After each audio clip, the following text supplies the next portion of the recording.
Pemirsa, siapa yang memberi izin pendirian pagar laut ilegal di Kabupaten Tangerang? Ketua Komisi 4 DPR Siti Hediati Haryadi alias Titi Soeharto meminta agar dalang di balik pembuatan pagar laut harus diusut secara tuntas. Untuk membahasnya, pemirsa telah bergabung bersama kami anggota Komisi 4 dari DPR RI fraksi PKS Bapak Johan Rosian. Selamat petang Bang Johan. Petang. Dan juga dari Kabiro Humas ATR Kepala BPN Harrison Mokodampi. Selamat petang Bang Harrison. Ya, nanti kita Selamat petang, selamat sore teman-teman. Ya, Bang Harrison, Bang tentunya Johan, kita ingin mengetahui. Ketemu lagi Bang Johan. Baik. Siap Pak, ketemu lagi kita. Nah, Ketemu lagi Pak, izin. Ya, baik. Siap. Bagaimana Bang Harrison? Apa nih pertanyaannya? Nah, Bang Harrison sendiri ini melihatnya tadi sudah dilakukan dan juga sudah ditentukan bahwa agar pagar laut dicabut. Ini bagaimana? Ya kalau soal pencabutan pagar itu kan menjadi tugas dan kewenangan teman-teman yang di luar ATR BPN lah ya. Kalau kita concernnya Pak Menteri itu lagi-lagi mengenai produk hukum yang dikeluarkan oleh Kementerian ATR BPN, khususnya teman-teman di BPN Tangerang. Nah ini yang tadi sudah dinyatakan oleh Pak Menteri, bahwa ada hitungan agregasi dari hasil koordinasi dengan teman-teman BIG, ada sebagian dari 263 sertifikat itu memang berada di luar garis pantai. Oleh karena itu perlu dilakukan langkah-langkah selanjutnya untuk penelitian yuridis dalam rangka memenuhi ketentuan yang diatur dalam Peraturan Menteri Nomor 21 Tahun 2020 mengenai pembatalan karena administrasi. Nah ini akan dilakukan pengecekan yuridisnya. Baik, saya ingin ke Bang Johan terlebih dahulu. Bang Johan, ini menanggapi pembongkaran dari pagar laut sendiri, kajian dari DPR seperti apa sih Bang? Dari Komisi 4 khususnya? Kalau kami memandang ya, bahwa pagar itu hanya puncak gunung es dari banyaknya masalah-masalah tentang pengelolaan ruang laut kita ini, ya kan?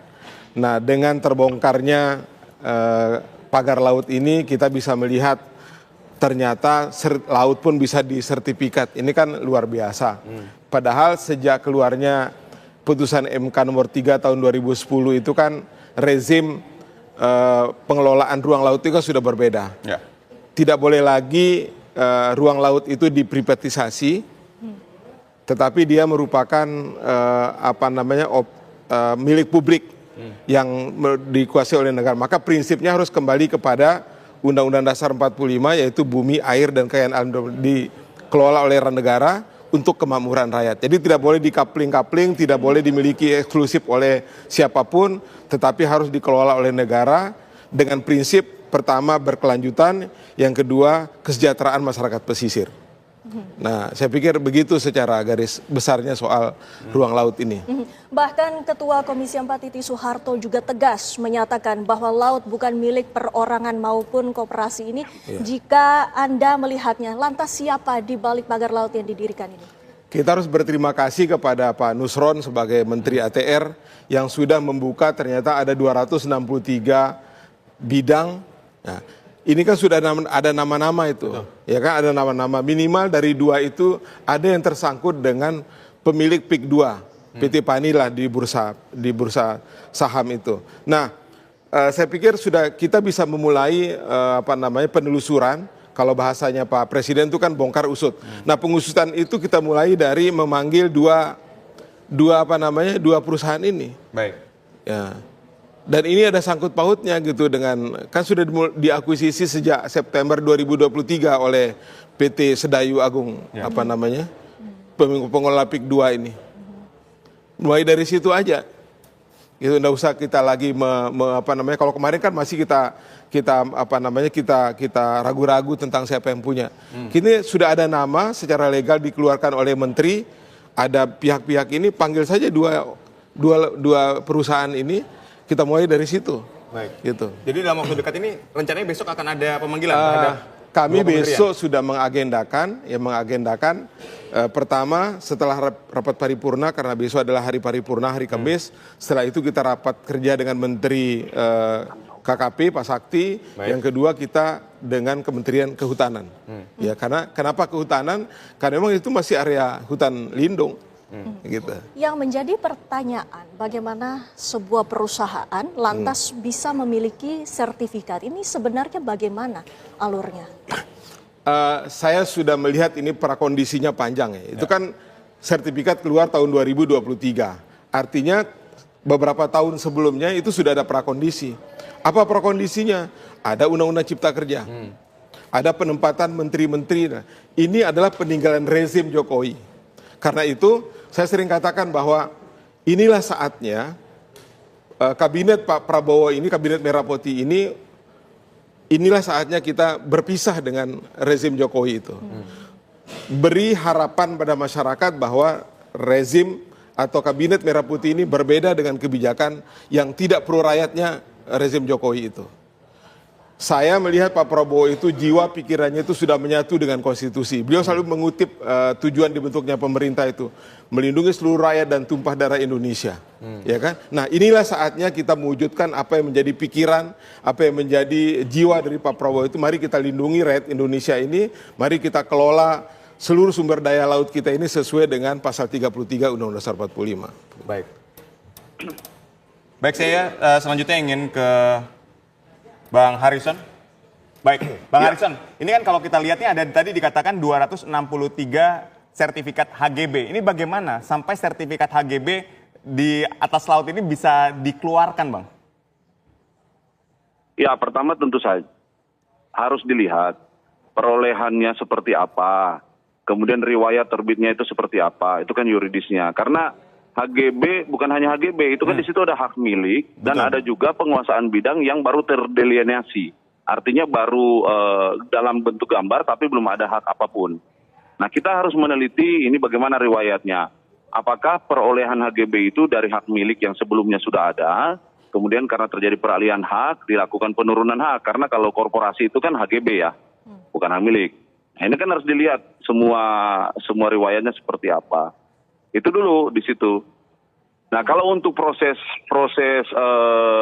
pemeriksaan ini menunjukkan bahwa seperti yang kata Pak Menteri tadi telah terindikasi, meskipun kami belum menentukan dari 263 itu ada berapa, penelitian sedang dilakukan. Secara agregasi ada bidang yang jatuh di luar batas wilayah pantai. Dalam konteks evaluasinya, Kementerian ATR BPN itu akan menerapkan asas contrarius actus, yaitu pejabat tata usaha negara yang mengeluarkan produk karena alasan-alasan yang dimungkinkan oleh undang-undang, itu bisa meninjau, mengevaluasi kebenaran dari penerbitan produk itu, dan kalau memang ditemukan hal-hal yang bertentangan dengan kaidah-kaidah pemberian haknya, dapat dilakukan pembatalan, baik secara administratif maupun oleh putusan pengadilan. Bang Harrison, ini artinya sertifikat atau HGB tersebut dikeluarkan pada kapan? Sudah berapa lama? Tadi sudah disebutkan oleh Bang Johan. Beberapa sertifikat itu kan terbitnya tahun 2023. Tetapi ada juga di tahun 2022. Ada juga di tahun 2021. Jadi semua warkah riwayat penerbitan haknya itu kan harus dilihat satu demi satu. Misalnya ketika dia mendalilkan penguasaannya itu adalah berasal dari Girik tahun 82. Nah, kita harus lihat itu tahun 82 itu kalau kombinasi data spasial dan yuridisnya kita landingkan overlay di atas peta hari ini seperti apa. Itulah yang dilakukan oleh BPN dengan BIG kemarin. Baik, saya ingin ke Bang Johan. Jadi Anda melihat dari ketika diterbitkan HGB, kemudian ada hak milik di tahun 2023 bahkan sebelum tahun itu, apa yang salah? Ini sudah jelas salah ya. Pernyataan Menteri tadi sudah ngomong bahwa ini ilegal. Betul. Udah tutup, selesai di situ. Sekarang tinggal kalau barang ilegal kan harus kita periksa. Nah, itu aja. Ini sudah dinyatakan ilegal oleh menterinya, tinggal kita laporkan saja. Pihak APH bergerak, panggil mereka yang melakukan kegiatan ilegal ini gitu. Baik. Nah, itu satu. Yang kedua, saya berharap Bang Horizon, ya, harapan saya sederhana saja, jangan korbankan pegawai-pegawai kecil kita ini. Ya, penyidik-penyidik di tingkat bawah ini, tolong Pak, ini kita dalam pengawasan publik, ya, jangan korbankan mereka. Nanti ini salah prosedur lah begini-begini, akhirnya penyidik-penyidik ini yang dikorbankan. Jangan tutup persoalan siapa yang bertanggung jawab dalam persoalan ini, ya. Semua banyak media sudah memunculkan nama-nama besar kok di situ. ya kan? Contoh misalnya ada nama Pak Freddy Numberi yang di kedua perusahaan yang disebutkan oleh itu muncul nama itu. Ada nama lain. Siapalah? Ini yang harus kita usut. Jangan tolong Mas, saya jangan sampai nanti sekali lagi jangan sampai mengorbankan pegawai-pegawai kecil kita atau petugas-petugas kita di lapangan yang sudah mendedikasikan dirinya dalam persoalan ini. Kalaupun mereka tahu mungkin mereka terpaksa karena takut jabatannya